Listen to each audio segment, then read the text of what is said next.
Hello, buddy. Welcome back to Tin Man's Core Channel. I'm your host, Jeffrey Tin Man Taylor, and today I'll be reacting my second scary story channel for you all. And this one is Mr. Haunted.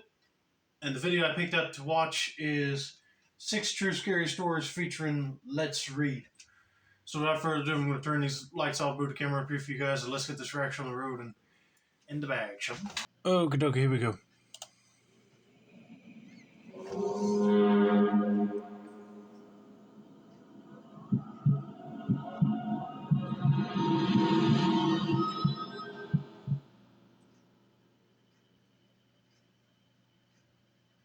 I don't know if this is an Eastern Coast thing, but in my little town, there's a twice the ice station.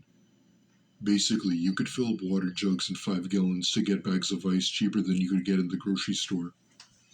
I went out a few nights ago to get some water because who wants to be drinking tap water? Yeah, of course, because sometimes tap water would end up having iron molecules in it and it tastes disgusting. So I get what this person's talking about, going to fill up their water jugs. But I know around here we got a few places that you put money in and they'll fill up bags of ice or just pop out a bag of ice already tied up for you. But we don't have nothing that will fill up water jugs. Anyway, let's continue with this person's story and see what happens next. My husband was home, and because I'm kind of heavily pregnant, he insisted that he'd go instead. I certainly wish he would have. It was about 1 a.m., dark for miles and in the middle of nowhere. As I get out of my car, I open the back seat to get the gallon jugs and close the door. As soon as I do, a dark blue truck pulls up perpendicular behind me, presumably so I couldn't get out if I decided to get back in my car. Alarm bells start going off, and the bell starts screaming at me when the slide door opens and 2 quite large men step out. Lady, you might want to get back in your car and start and get out of there, because it seems like these people are planning on kidnapping you. And you should have let your husband go. He probably wasn't able to fight these guys. It's about a 20-foot distance between me and them, so the first thing I think of is to pull out my phone. I answered a quote phone call from my husband and answered with a, "Hey honey, yeah, I'm almost home." As soon as they see me answer, one of the guys says something and they both get back in the car and peel out of the lot. I throw my unfilled jugs into the back of the car and lock all the doors a million times or more before I broke down and called my husband. About 2 days later, there was breaking news of a pregnant woman that went missing. She was abducted, as her father had sworn up and down that she wouldn't just get up and leave. I know it was the man in the blue van. I told the police all I know. I don't know if they targeted me because I was a woman all alone in the middle of nowhere, but deep down, I know they targeted me because I was pregnant, and I don't want to think about what would have happened to me or my baby. Yeah, that would be a sad, terrifying thought to have. You'd just be thankful that you had your phone out and acted like you were calling your husband, because they don't want to deal with that. But I just hope they do find that other pregnant woman, if it ain't too late already, because that is disturbing to hear. But I'm glad that she's okay, so let's get to story number 2.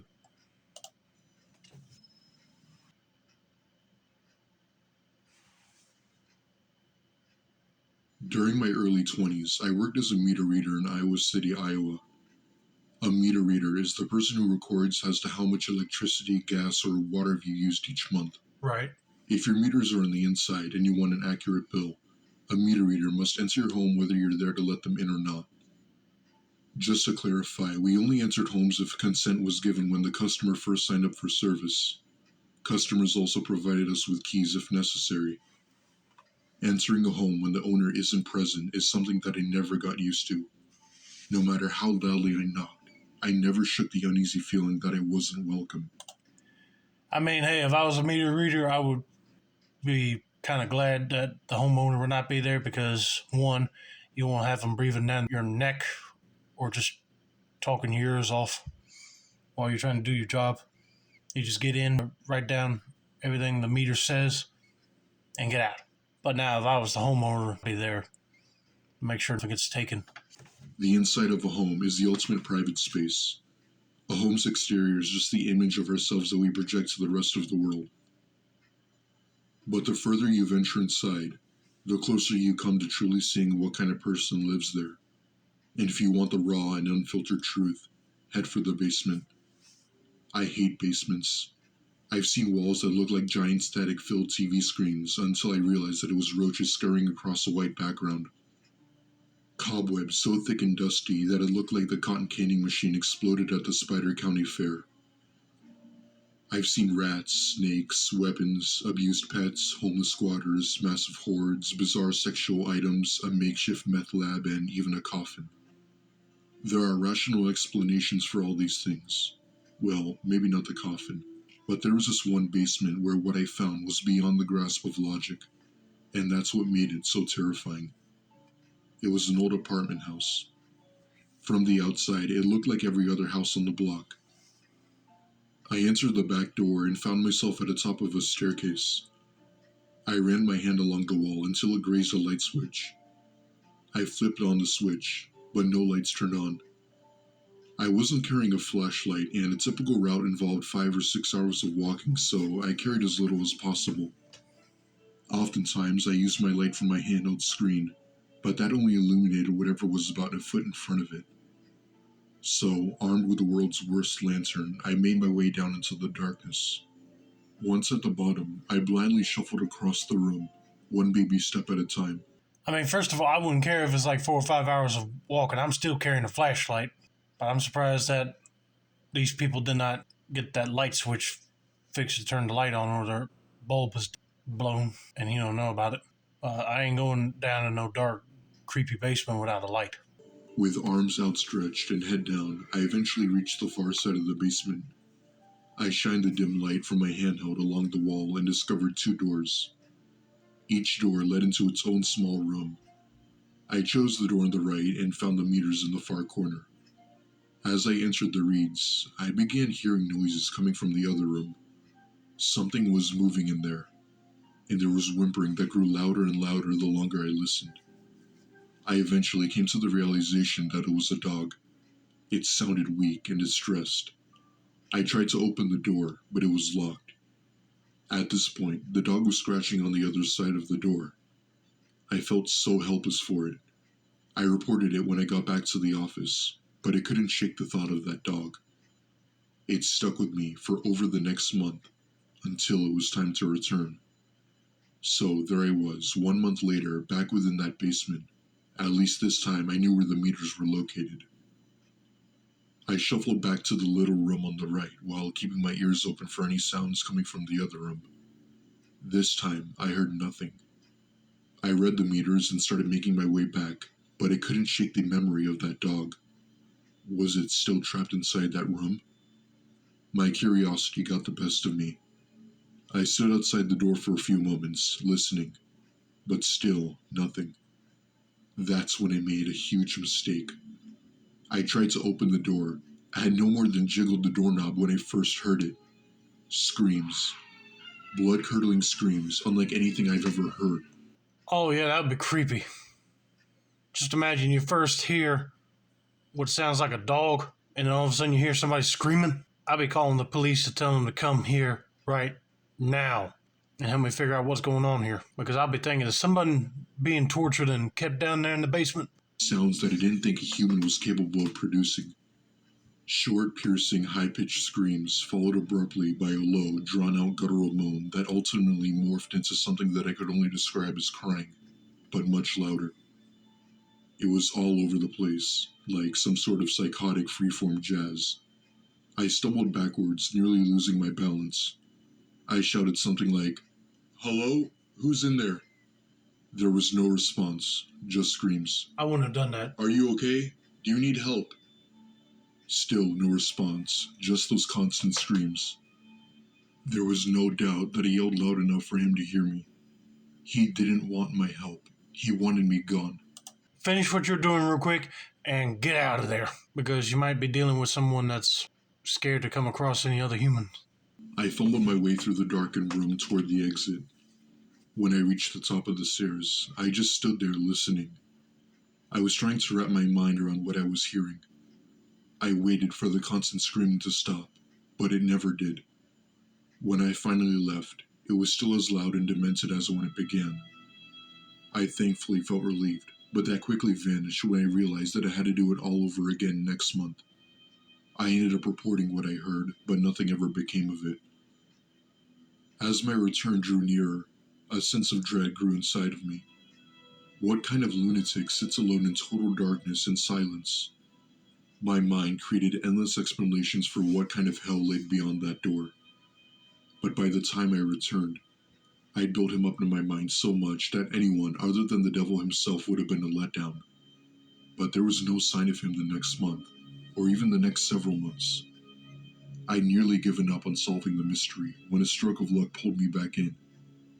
One night, I went to a concert with my friend Laura. After the show, I gave her a ride home. She'd moved somewhat recently, so she had to give me directions. I didn't pay much attention to where she was leading me until she pointed to a house a ways up the street. I couldn't believe it. She had moved into the house with the mysterious room in the basement. This sounds weird, but have you noticed anything odd about the basement at this? I began to ask, but before I could finish my sentence, she blurted out that a crazy guy lives down there. Finally, I had confirmation. Oh, you were lucky. Now you got proof knowing that you're not going crazy. There's actually a person down there in the basement and not a ghost. But if he acts like that, I'm surprised nobody didn't call the cops on him before and get him taken to like a mental asylum. She went on to tell me that even though her apartment was in the attic, she'd often heard him yelling late at night. But that wasn't all. She had actually met him. One day, while walking to her car, she saw him standing in the lawn. He stood perfectly still with no expression on his face. He was directly in her path, so she cautiously made her way around him. She noticed that he was staring at her, so she offered a friendly hello as she passed. He had no reaction except for one unsettling exception. He stuck out his tongue, then quickly sucked it back in his mouth and resumed acting like a statue. Thoroughly creeped out, she got in her car and drove away. 2 or 3 months later, I finally met him myself. I entered the back door like I had so many months before. This time, something was different.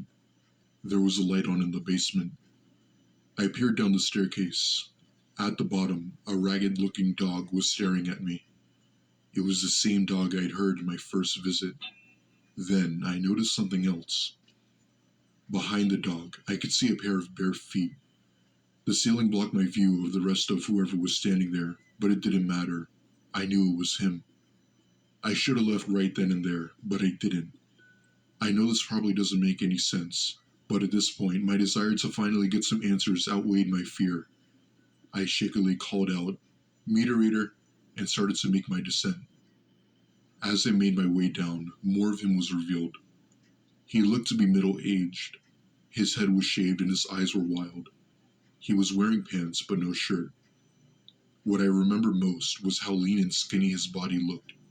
It had the look of a body that was never at rest. I explained who I was and what I was doing there. To my surprise, not only did he talk to me, but he actually sounded somewhat normal. The volume and pitch of his voice was odd, but he said the same sorts of things that people typically said to meter readers. I even started to doubt whether or not he was the same man I heard screaming, but his behavior slowly removed all doubt. As I read the meters, he rapidly paced back and forth. He was constantly wringing his hands together and spastically cocking his head from side to side. The longer he talked, the more agitated he became. He began grimacing and little verbal tics started popping up in his speech. Every so often, he blurted out a loud noise in the middle of a sentence. He was trying to suppress these sounds, but he was losing the battle. I started to make my way to the exit while he followed. His verbal outbursts grew louder and louder and more frequent. I was petrified. When I reached the stairs, I drew our conversation to an end and said goodbye. As I turned up to head up to the staircase, he could no longer hold it in. Screams. The very same unforgettable screams that I heard coming from the locked room. I ran up to the stairs as fast as my legs would carry me, flung the door open, and rushed back into the daylight. A month or two later, I had a couple friends, including Lara, over to my place. I was excited to tell her about my encounter, but as I was relying on what happened, I could tell that something else was on her mind. When I finished telling my story, she told me about something she'd seen a couple weeks earlier. One day, she noticed lights flashing outside of her window. She looked outside just in time to see police officers placing the man from the basement in the backseat of a squad car. She later found out from another tenant that he had attacked someone with a knife. That was the last we ever saw of him. I don't know what became of the man in the basement. I like to think that he got the help he needed, but maybe that's just because I'd rather not think about the alternative. Oh, yeah, me too. I hope he did go and seek help, but if he attacked somebody with a knife, they would probably want to press charges on him. But that'd be scary to hear from the girl you just started dating. I was just glad that he didn't attack her or nobody else that was in that apartment. Because you never know who will be living under the same roof as you. A normal, sane person or someone who's completely insane and might want to attack you. You just don't know nowadays.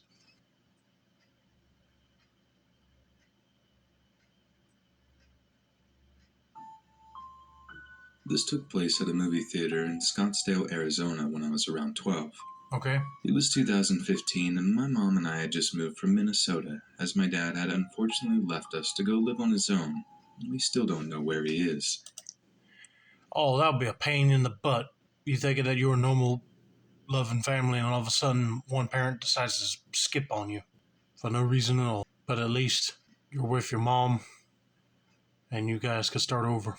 My mom would be my only guardian throughout the rest of my childhood, and things start to get stressful when that happens. My father is gone, my mom is taking care of me, and while we do have other family members, there wasn't a lot that they could do as they lived in other states. Anyway, we had recently found out that there was a local movie theater not too far away from where we lived. My mother said that she'd take me to see the new Jurassic World movie. I was the type of kid who absolutely admired those movies and any others that had action in them. When we got to the movies, we were in line waiting to pay for our ticket when I noticed a man in a large raincoat sitting in one of the chairs inside. Now, the way that this theater is set up is that the line where you pay for a ticket is outside, so anyone can look at you from inside the theater. However, as soon as we got inside, my mom had used the restroom before we went to go see the movie and told me to wait where she told me. That's when a foul smell hit me in the face. From what I could tell, it smelled like vomit, and I turned around to see the man who I saw earlier. Hey buddy, what's up? At this point, I'm officially freaked out and somewhat confused. Trying to be polite, I say a quick hi back and turned away to pretend like I'm looking at the displays. The only problem was that he didn't take the hint for him to leave me alone. How old are you? Are you lost? I was that kid, I'd be like, no, I'm not lost. Just waiting for my mom to get done with the bathroom. But I guarantee you, if he said that, he would take that as like, okay, she'll be being there for a while and grab him and take him. I would try to find an employee at the theater and tell him that this person won't leave him alone, asking me a lot of questions. I told him no and that I was waiting for my mom so we could go get snacks for the movie. After I told him that, he then said something that made my skin crawl. Oh, I like snacks too. I have some candy in my car that you could get for free. Let's go get some. He proceeds to grab my hand, but thankfully my mom then came out of the bathroom and the man immediately lets go of me. I could see him turning red and he began to say things like, "Oh, this is your kid? I thought he was lost." My mom is not the type of person to get into people's faces when she sees something wrong, so she gives him an awkward smile. But I knew that she was thinking in her head to get the hell away from my son. We've been back to that theater since, and thankfully, haven't seen the man. Well, thank God. If your mom stayed in there a lot longer, you would have been kidnapped. I heard this scenario a bunch of times in other horror stories where kidnappers use the whole free candy bit in their car, but then when you get there, they just push you in the car and take off. But I'll be reporting him to theater security and see if they can ban him from the property. But I'm glad they didn't make you have bad feelings of returning to that place.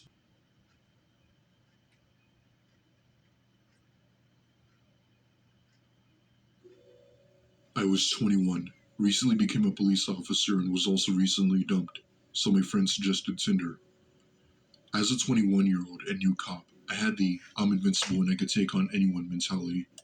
Well, first of all, congratulations of becoming a cop, but also I could see that being stressful when you get dumped by someone you thought that loved you. But you got to be careful when you use Tinder or any other dating apps because you never know if you either get catfished or get set up by someone who seems nice or might have a dark side. I matched with a very good-looking, out-of-my-league female. We chatted and eventually set up a date to meet. She said that she had a great open field to look at stars and hang out, and we could meet up at her house. So the night came.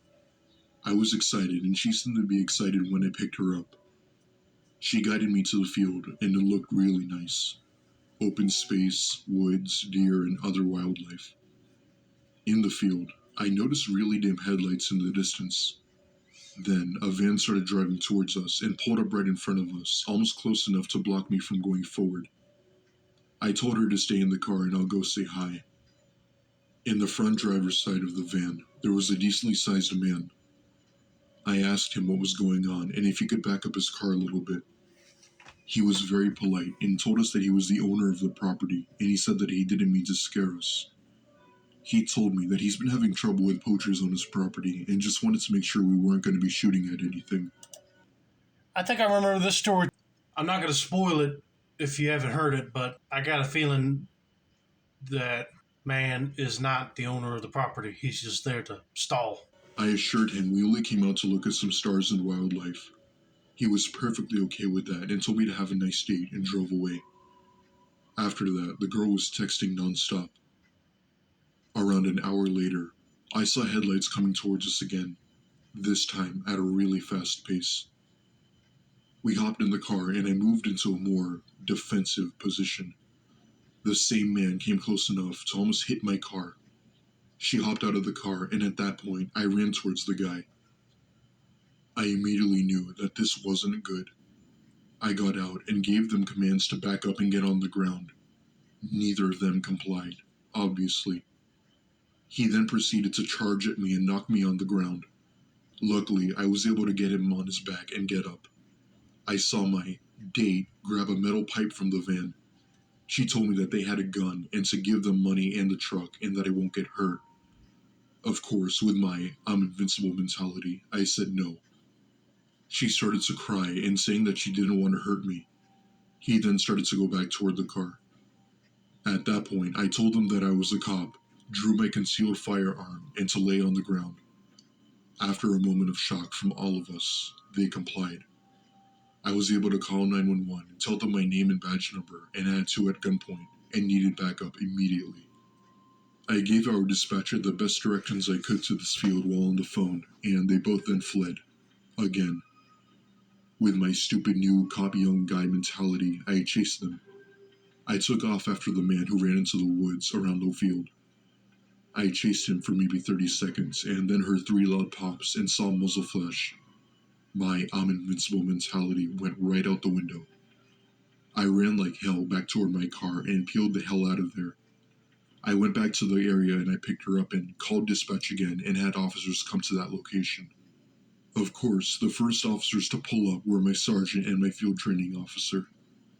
Of course, they were both completely understanding and didn't give me any grief about it at all. The most used words were idiot and stupid rookie. I hopped in their car and we went toward the field. Luckily, the van was still there. I was told to shut my mouth and only come out if they started getting shot at. They cleared the area and started looking in the van. They found meth right on the center console and searched the car. See, what did I tell you? That guy wasn't the owner of the property. He was working with that woman. Just set him up just so they can steal his money and truck. But they didn't know he was an off-duty cop. But I do agree with what he was saying, his sergeant and the other officer was saying about him being a stupid rookie because he went charging after him with no backup and they were shooting at him. But thankfully the bullets didn't hit him because if he didn't have backup, he probably would have ran into the line of fire and got killed. But then if you found meth in the van, that tells you right there they probably wanted to steal the money in the truck just so they can pay for more meth or other drugs. Cannot believe your first date with another woman turned out to be a setup. What scared me the most was when my field training officer and sergeant came back to the patrol car. They let me out and told me to come look in the back of the van. Both of them were pale. They looked horrified. I went to the back of the van. There were several knives, duct tape, lighter fluid, and a decent amount of rifle ammunition, handcuffs, and what looked to be dried blood. In the front seat passenger side, we found an AR-15 style rifle and 2 more handguns. We called for immediate backup and detectives. When they investigated the blood, it turned out it wasn't blood. The plates had been stolen and the van was reported stolen. I still hate about the whole encounter, but luckily no one got hurt. I will never use online dating again. Ever. Oh, yeah, I believe you, especially if you had an experience like that. You'd rather go meet the person face to face because then you have like a lot of people around you. If something goes bad, you got witnesses. They probably wanted to use this truck as their new mode of transportation because the white van was stolen. Thankfully, they didn't. But man, I hope they do catch that man and that woman accomplice because that's just wrong that people would do that, lure unsuspecting men to go on a date with this nice women, and then they turn out to be working with other men to help rob these individuals of their valuables. But I'm just glad he got out of there okay, unscathed.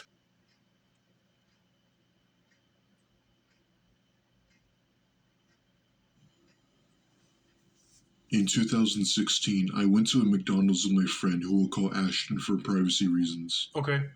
On this night, we had just seen a movie with his girlfriend, and after the movie, we all got hungry, so we decided to hit up our local McDonald's to go grab a bite. It was nearing midnight, so there were barely any cars out at this time. We went to the McDonald's, ordered our food, and sat down at a table. Ashton and his girlfriend were sitting down facing me, and I was facing them. As we were eating, I see a middle-aged man sitting about 2 tables across from us with a little boy that looked to be about 7 or 8. The thing I remember most vividly about the boy was the extremely empty, pale look on his face. On top of that, he wasn't even eating. He kind of just sat there watching what I assumed to be his dad. At one point, the guy gets up and grabs the boy's hand, and eventually they come to us. The man starts to ask Ashton if he had any spare cash on him. While he was talking to Ashton, the boy looks at me and stares at me with eyes open wide as possible. I'll admit, it was a bit creepy. Oh, yeah, I would bet it would be creepy. But that boy is probably giving you signals that this man is not his dad and he's starving. And I've been scared to hand this guy cash because then he might pull a fastball and grab a weapon out and try to rob you there. You never know. But what he said next made me want to puke. That's not my dad. I've been kidnapped. Please help me. My blood turned to ice as I heard him say that. The man then looked at the boy and then at me, and with that, they left out the McDonald's, as I knew that he caught on to my suspicion. Ashton and his girlfriend seemed to catch on as well, and I immediately dialed 911.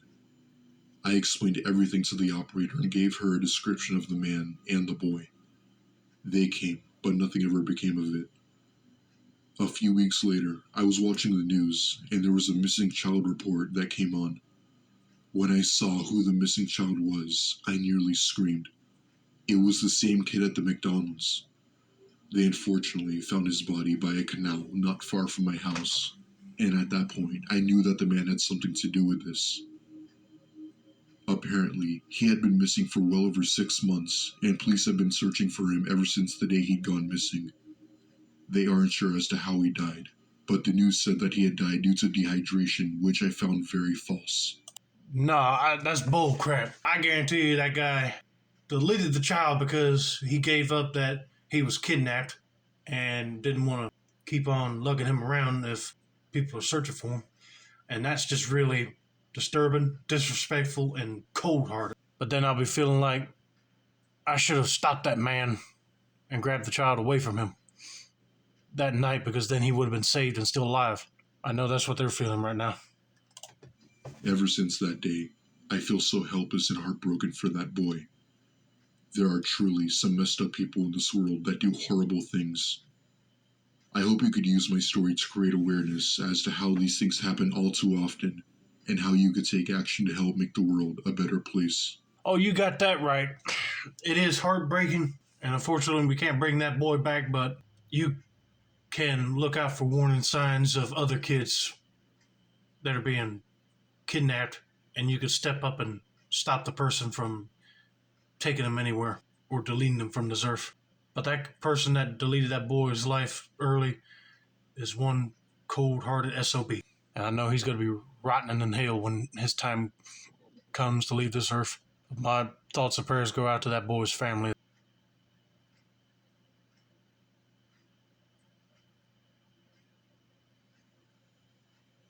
A few years ago, something happened to me during my childhood that shook me for life. Because of this, one of my parents always stayed home with me at all times. We had recently just moved into a new apartment in South Texas, which wasn't the safest area as we were financially unstable and needed a cheaper place to live. One day, my parents had both left to go to a meeting for their work and wouldn't be back for a few hours, so I had the place to myself.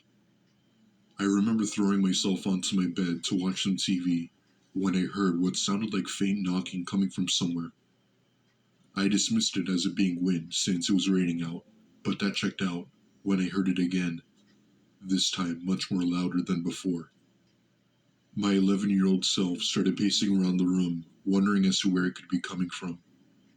At one point, I dropped the remote and it somehow landed underneath the bed, so I bent down to go get it. I saw the remote, but I saw something else too. There was someone under my bed. Thankfully, they didn't see me as they were facing the opposite direction, but that didn't matter because they knew I was here. With my eyes open wide, I practically ran out the door and ran down the stairs to my friend's apartment door and told his parents everything. They pulled me in and called the cops, and they arrived soon after with my parents not far behind. The only problem was that whoever was under my bed was gone. He simply left through the door. I'm now 16 and we're living in a house in a much safer area. That is a scary experience to have. That you're in an apartment in a not so well safe neighborhood, and then all of a sudden someone's literally hiding underneath your bed. That would make any child have nightmares for life. But thankfully he did the right thing and ran to some friendly neighbors, and they called the police for him. But I would have brought a spare key just to lock the door, and that guy would have had a hard time getting out unless he climbed through the windows. But anyway, I hope you guys enjoyed this video. Don't forget to like, subscribe, turn on post notifications for more Mr. Haunted related content like this. This has been another successful installment of the Tin Man Square channel. I'm your host, Jeffrey Tin Man Taylor. I say that's a wrap, and have a nice day, all.